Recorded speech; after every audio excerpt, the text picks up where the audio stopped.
name is Kim Wheeler. I'm an Anishinaabe Mohawk. I live on Treaty 1 territory, also known as Winnipeg. I went to Grant MacEwan from 93 to 95 and graduated from the 2-year journalism program. It gave me the foot to get in the door at the Edmonton Journal and just taught me what I needed to know to become a journalist. I always wanted to be a writer, and I don't know if I necessarily wanted to be a journalist, but I knew I wanted to be a writer. And so when I first started looking at programs at MacEwan, I actually thought about going into theater, but then realized that theater probably wasn't going to pay the bills. So the next best thing was to go into journalism. Tanya Talaga, Jolene Banning, and we were working on another project with a couple of bros. And so we said, we are just going to do it for ourselves then. And we're going to create something by, for, and about Indigenous women, talking about the important shit.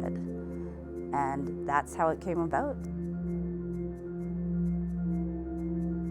I think it would probably be the Buffy St. Marie Starwalker show in Ottawa. I got hired to write the show. It was a live performance. There was, we had presenters, we had Indigenous artists who were performing Buffy St. Marie songs. That's when I got hooked up with Insight Productions because they were producing on it.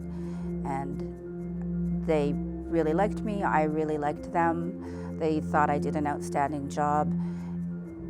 The show was we're nominated for Canadian Screen Award, which I never thought as a journalist would ever happen. Like starting off as a journalist, I never thought I would get nominated for Canadian Screen Award, so that's really exciting. And then they brought me on to write and produce for the Junos.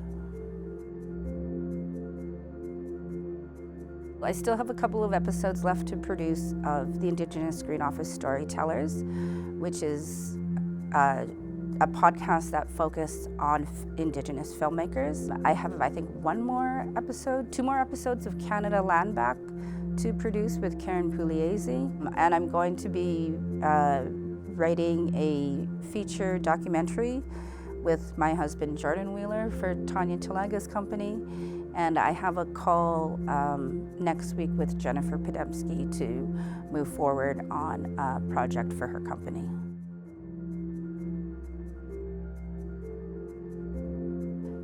It is so incredibly important because when I first started out, at the Edmonton Journal, it was me and one other person, Florence Loy, who doesn't work in media anymore. At the CBC, it was Duncan McHugh and Jim Compton and Connie Walker. And that may have been about it. There were people who came before us that